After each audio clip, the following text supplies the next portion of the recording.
بسم اللہ الرحمن الرحیم وَإِنَّكَ لَعَلَىٰ خُلُقٍ عَظِيمٍ صدق اللہ العظیم وصدق الرسول النبی الکریم الامین وَنَحْنُ عَلَىٰ ذَلِكَ لَمِنَ الشَّاهِدِينَ وَالشَّاكِرِينَ وَالْحَمْدُ لِلَّهِ رَبِّ الْعَالَمِينَ مولایا صلی وسلم دائما ابدا علی حبیبک خیر الخلق کلہم محمد سید القونین والثقلین والفریقین من عرب ومن عجم مولایا صلی وسلم دائما ابدا علی حبیبک خیر الخلق کلہم وَأَحْسَنُ مِنْكَ لَمْ تَرَ قَطُّ عَيْنِي وَأَجْمَلُ مِنْكَ لَمْ تَلِدِ النِّسَاءُ خُلِقْتَ مُبَرَّأً مِنْ كُلِّ عَيْبٍ كَأَنَّكَ قَدْ خُلِقْتَ كَمَا تَشَاءُ بندہ پروردگارم امت احمد نبی بندہ پروردگارم امت احمد نبی دوست دار چار یارم دوست دار چار یارم ملت حضرت خلیل مذہب حنفیہ دارم مذہب حنفیہ دارم مذہب حنفیہ دارم تابع اولاد علی خاک پائے غوث اعظم زیر سایہ ہر ولی ان اللہ و ملائکتہ یصلون علی النبی یا ایہا الذین آمنوا صلو علیہ وسلموا تسلیما خشک شاخوں کو وہ تازہ گلاب دیتے ہیں خشک شاخوں کو وہ تازہ گلاب دیتے ہیں عہد پیری کو پھر سے شباب دیتے ہیں پڑھ لے درود غفلت نہ کر خدا کی قسم وہ آج بھی تیرے سلام کا جواب دیتے ہیں ہر ابتدا سے پہلے ہر انتہا کے بعد ہر ابتدا سے پہلے ہر انتہا کے بعد ذات نبی بلند ہے ذات خدا کے بعد ہر ابتدا سے پہلے ہر انتہا کے بعد ذات نبی بلند ہے ذات خدا کے بعد ہیں رب کی مخلوق میں جتنی بھی ہستیاں ہم سب کو مانتے ہیں مگر مصطفیٰ کے بعد درود و سلام باوجہ بلند الصلاۃ والسلام علیکہ یا سیدی یا رسول اللہ وعلی آلک و اصحابک یا سیدی یا حبیب اللہ صلاۃ والسلام علیکہ یا سیدی یا رسول اللہ وعلی آلک و اصحابک یا سیدی یا رحمت للعالمین سائے میں تمہارے ہیں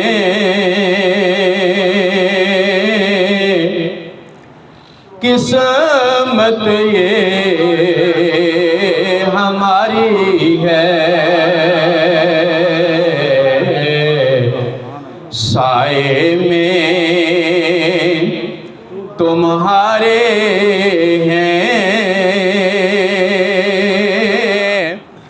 قسمت یہ ہماری ہے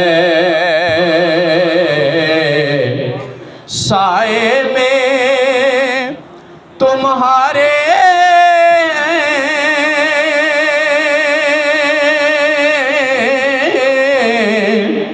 قسمت یہ ہماری ہے قسمت یہ ہماری ہے قربان دل و جان سے قربان دل و جان سے کیا شان تمہاری ہے قربان دل و و جان سے کیا شان تمہاری ہے، کیا پیش کروں تم کو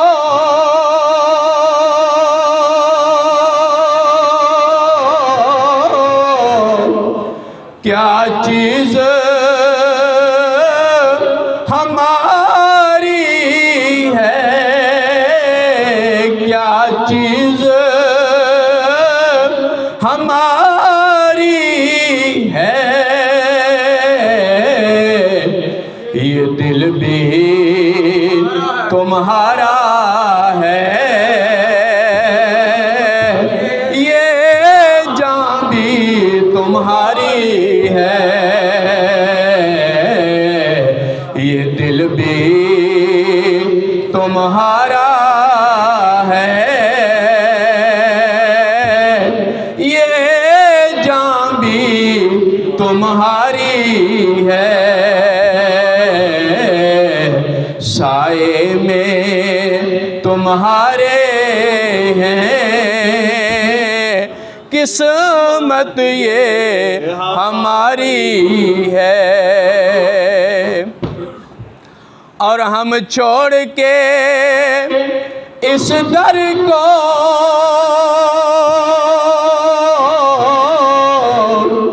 جائیں تو کہاں جائیں، جائیں تو کہاں جائیں، یہ عمر تمہارے ہی، یہ عمر تمہارے ہی ٹکڑوں پہ گزاری ہے،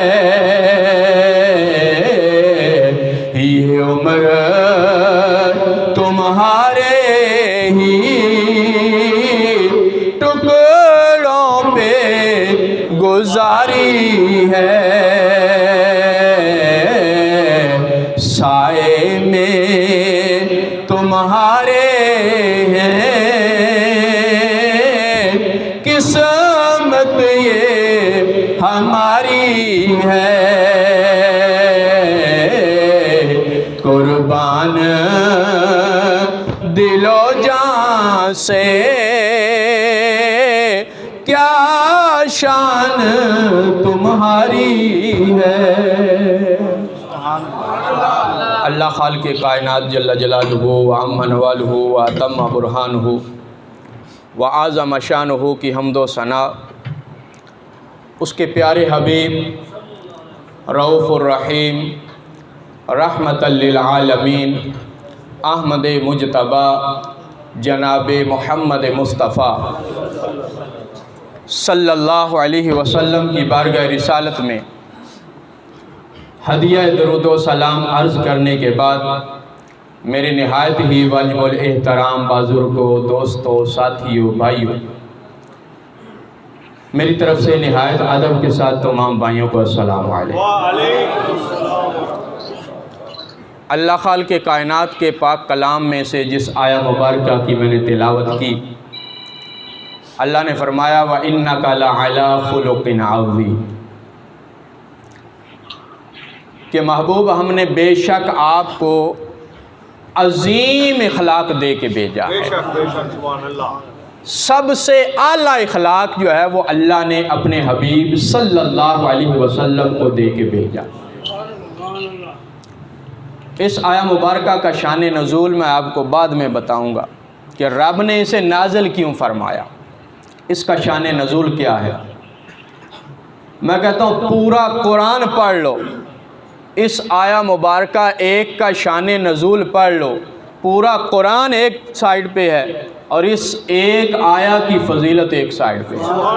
اتنی اعلیٰ قسم کی جو ہے وہ رب نے ضرورت کے لیے اس آیہ مبارکہ کو اتارا، اتنا کمال اس کا شان نزول ہے۔ اللہ نے فرمایا محبوب ہم نے آپ کو عظیم اخلاق دے کے بھیجا ہے، جس جیسا کوئی اخلاق نہیں ہے۔ نبی پاک صلی اللہ علیہ وسلم کا جو اخلاق ہے وہ سب سے اعلیٰ ہے۔ حضرت آدم علیہ السلام سے لے کے حضرت عیسیٰ علیہ السلام تک جتنی بھی صفات رب نے سارے انبیاء میں جمع فرمائیں، سب کو دے کے بھیجی۔ حضرت آدم علیہ السلام کو بھی، حضرت ابراہیم علیہ السلام، حضرت نوح علیہ السلام، حضرت اسماعیل علیہ السلام، حضرت اسحاق علیہ السلام، حضرت عیسیٰ علیہ السلام تک جتنی صفات رب نے دے کے بھیجی، ان ساری کی ساری کو جمع فرمایا، اور اپنے پاس سے رب نے اور بھی کمال خوبیاں جو ہے وہ عطا فرما کے اپنے حبیب صلی اللہ علیہ وسلم کو عطا فرمایا۔ ایسا اخلاق جو ہے وہ رب نے اپنے حبیب صلی اللہ علیہ وسلم کو عطا کیا ہے۔ حضرت سعد رضی اللہ تعالیٰ عنہ راوی ہیں کہ میں نے حضرت اماں عائشہ صدیقہ رضی اللہ تعالیٰ عنہا آپ سے عرض کی کہ اماں جی، ہمیں سرکار علیہ السلام کا جو اخلاق ہے اس کے بارے میں ذرا بتائیں کہ سرکار کا جو اخلاق ہے وہ کیسا تھا۔ اماں جی نے صرف 2 جملوں میں سرکار کا پورا اخلاق بیان فرما دیا۔ ہمیں آج سمجھانے میں گھنٹوں لگتے ہیں۔ اماں جی نے صرف 2 لفظ بولے، 2 جملے بولے، تو کہتے ہیں پورا کا پورا سرکار کا اخلاق ہمیں سمجھ آ گیا۔ اماں جی نے فرمایا کیا قرآن نہیں پڑھتے ہو؟ قرآن پڑھتے ہو؟ جی پڑھتے ہیں، قرآن کی ہم تلاوت کرتے ہیں، سرکار نے ہمیں اس کا حکم دیا ہے، اللہ کی نازل کردہ کتاب ہے، 1 حرف پڑھیں رب 10 نیکیاں عطا فرماتا ہے، پڑھتے ہیں۔ اماں جی فرمانے لگی کہ قرآن ہی سرکار کا اخلاق ہے۔ فرمایا قرآن پڑھتے جاؤ، سرکار کا اخلاق سامنے آتا جائے گا۔ اللہ نے جتنا قرآن نازل فرمایا سارا کا سارا قرآن اپنے حبیب کے اخلاق پہ نازل فرمایا۔ میرا محبوب بولتا گیا، رب کا قرآن بنتا گیا، اور اللہ خالق کائنات کے پاک محبوب کا اخلاق بنتا گیا۔ اس واسطے کسی شاعر نے کہا ہے کہ شدہ مدہ تے زبراں زیراں او سب شان تیری وچ آیاں، عام لوکاں نو خبر نہ کوئی تے خاصائی رمضان پائیاں۔ فرمایا سارا قرآن جو ہے وہ سرکار کا اخلاق ہے۔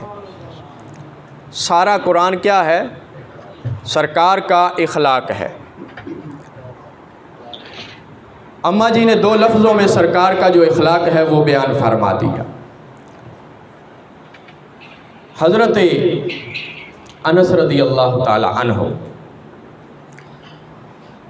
یہ 8 سال کی عمر میں سرکار کے دربار میں آئے۔ جب نبی پاک صلی اللہ علیہ وسلم جو ہیں مکہ سے مدینہ ہجرت کر کے آئے تو ان کے والدین نے اپنی مرضی سے انہیں سرکار کے دربار میں پیش کر دیا کہ یا رسول اللہ یہ آپ کے لیے وقف ہے، یہ آپ کی خدمت کرے گا۔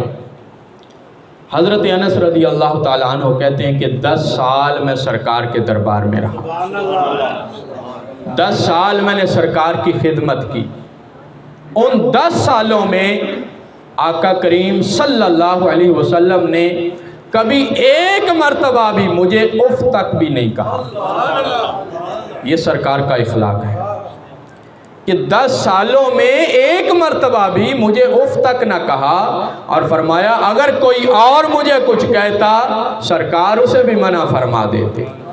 مجھ سے کوئی غلطی ہو جاتی، کوئی کام غلط ہو جاتا تو گھر والے اگر مجھے کہتے تو سرکار فرماتے جیسے رب کی رضا ہے یہ کام نے ویسے ہی ہونا تھا، انس کی اس میں غلطی نہیں ہے، اسے نہ ڈانٹا کرو۔ یہ سرکار کا اخلاق ہے۔ اور کہتے ہیں 1 مرتبہ ایسا ہوا کہ مجھے سرکار نے کسی کام کے لیے بھیجا، میں مدینے کی گلیوں میں جا رہا ہوں، میں نے دیکھا گلیوں میں بچے کھیل رہے ہیں، میں بھی بچہ تھا، بچوں کے ساتھ کھیلنا شروع ہو گیا۔ نبی پاک صلی اللہ علیہ وسلم انتظار کرتے کرتے کرتے بالآخر میرے پیچھے تشریف لائے۔ کہتے ہیں سرکار علیہ الصلوۃ والسلام جب وہاں پہ پہنچے، میں کھیل رہا تھا، مجھے نہیں پتا کہ حضور تشریف لے آئے ہیں۔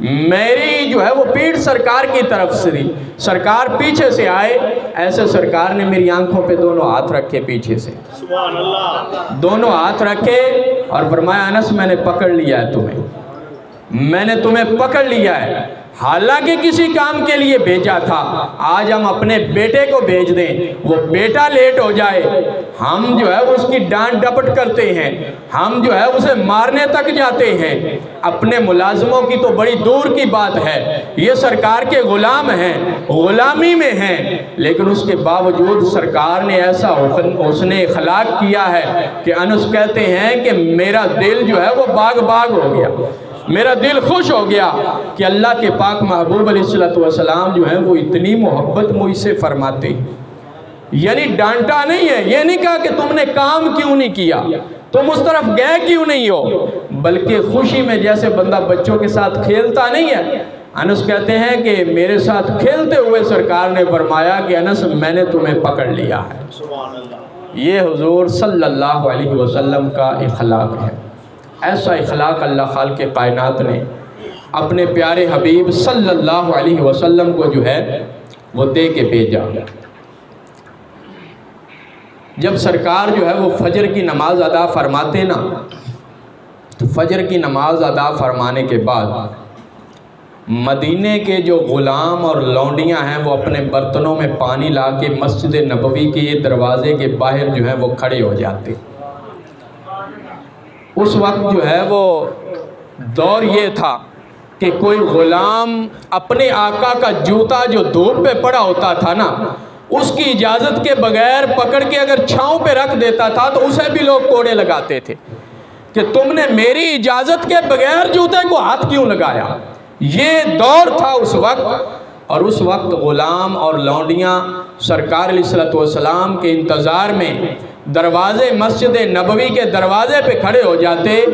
جب کھڑے ہو جاتے سرکار باہر تشریف لاتے، فجر کی نماز پڑھ کے ان غلاموں کے لیے، ان لونڈیوں کے لیے پہلے ان سے پوچھتے بتاؤ تمہارا کوئی کام تو نہیں ہے، بتاؤ تمہارا کوئی کام تو نہیں جو میں کر کے آؤں، جو میں کروں تمہارا کام۔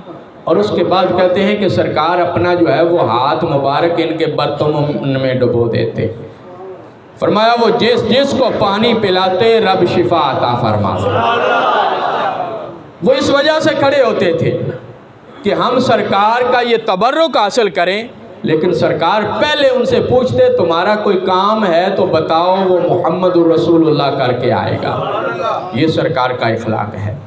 ایک روایت میں ہے کہ ایک لونڈی نبی پاک صلی اللہ علیہ وسلم کے دربار میں حاضر ہوئی، یا رسول اللہ میرا فلاں کام ہے، بڑا مشکل ہے، میرا مالک مجھے مارے گا۔ نبی پاک صلی اللہ علیہ وسلم نے فرمایا میں تیرا سفارشی بن کے جاتا۔ سرکار نے اپنے سارے کام جو ہیں وہ چھوڑنے کے بعد سرکار علیہ الصلوۃ والسلام اس لونڈی کے ساتھ گئے، اس لونڈی کے ساتھ اس کے مالک تک پہنچے، فرمایا کہ اسے ڈانٹنا نہیں، اسے ڈپٹنا نہیں، اسے تان و تشریح نہیں کرنی، اسے کوڑے نہیں مارنے، اس پہ سختی نہیں کرنی، یہ بیچاری فلاں کام کے لیے لیٹ ہو گئی تھی، میں اس کا سفارشی بن کے آیا۔ یہ سرکار کے اخلاق تھے۔ ایک روایت میں پڑھ رہا تھا کہ ایک عورت تھی، پاگل عورت تھی، ذہنی توازن درست نہیں تھا، وہ سرکار کے دربار میں آ گئی، یا رسول اللہ میں آپ سے بات کرنا چاہتی ہوں۔ اب سرکار علیہ الصلوۃ والسلام جو ہیں وہ اس کی بات سننے کے لیے اٹھے۔ صحابہ نے عرض کی یا رسول اللہ یہ تو پاگل عورت ہے، آپ اس کی بات سنیں گے، آپ اس کے ساتھ بات کریں گے؟ میرے حضور صلی اللہ علیہ وسلم نے فرمایا صحابہ سنو، اگر اس کی بات میں نہیں سنوں گا تو پھر کون سنے گا؟ فرمایا میرے علاوہ پھر کون سنے گا؟ میں ہر غریب کا جو ہے وہ پیروکار بن کے آیا ہوں، میں ہر غریب کو سہارا دینے کے لیے آیا ہوں۔ سرکار اپنی مسند سے اٹھے، اس عورت کے ساتھ گئے، وہ بڑی دیر تک سرکار کو جو ہے وہ بازار میں لے کے کھڑی رہی، سرکار سے باتیں کرتی رہی، سرکار اس کی باتوں کا جواب دیتے رہے۔ جب وہ اپنی مرضی سے گئی تو میرے حضور صلی اللہ علیہ وسلم واپس مسجد نبوی میں تشریف لا۔ یہ سرکار کا اخلاق ہے، یہ سرکار کا پیار ہے۔ ہمیں بھی چاہیے کہ نبی پاک صلی اللہ علیہ وسلم کا اخلاق اپنائیں۔ جب سرکار کا اخلاق اپناؤ گے، رب دنیا میں بھی اس کی برکتیں عطا فرمائے گا اور آخرت میں بھی رب کامیابیاں عطا فرمائے گا۔ حضرت علی رضی اللہ تعالی عنہ یہ حدیث شریف کے راوی ہیں کہ ایک یہودی تھا، اس سے سرکار نے قرض لیا۔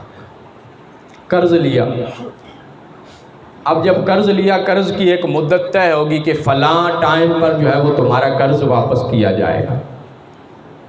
اب یہ جو یہودی تھا نا، اس ٹائم سے پہلے آ گیا۔ سرکار مسجد نبوی میں تشریف فرمائے، ظہر کی نماز کا ٹائم ہے، اب یہ یہودی جو ہے وہ اس ٹائم سے پہلے آ گیا سرکار کے دربار میں۔ جب آیا نا تو اپنے قرض کا مطالبہ کر دیا کہ محمد صلی اللہ علیہ وسلم میرا قرض دیجیے۔ سرکار نے فرمایا ابھی ٹائم تو ہے۔ کہا میں اس وقت نہیں جاؤں گا جب تک میرا قرض نہیں ادا کرو گے، میں اس وقت تک نہیں واپس جاؤں گا۔ حضرت علی رضی اللہ تعالیٰ عنہ کہتے ہیں کہ سرکار نے اسے واپس نہیں بھیجا۔ سرکار نے یہ نہیں کہا تم جاؤ میں آ کے دے دیتا ہوں یا کوئی، سرکار نے فرمایا ٹھیک ہے بیٹھ جاؤ۔ اب وہ بندہ بیٹھ گیا، سرکار نے نماز ظہر ادا کی۔ ظہر کے بعد کے جتنے معمولات تھے، جتنے کام کاج تھے، سرکار نے سارے کے سارے ترک فرما دیے، اسی کے پاس بیٹھے رہے۔ اب نماز عصر کا ٹائم ہو گیا، نماز عصر کے بعد کے جتنے معمولات تھے سرکار نے سارے ترک فرما دیے۔ پھر اس کے پاس بیٹھ گئے، کہتے ہیں نماز مغرب کا ٹائم ہو گیا، مغرب بھی پڑھ لی، عشاء کا ٹائم ہو گیا، عشاء بھی پڑھ لی سرکار نے، نماز فجر آ گئی۔ ساری رات سرکار اس کے پاس بیٹھے رہے۔ وہ قرض خواہ ہے اور قرض کا مطالبہ جو ہے وہ ٹائم سے پہلے کرنے کے لیے آ گیا۔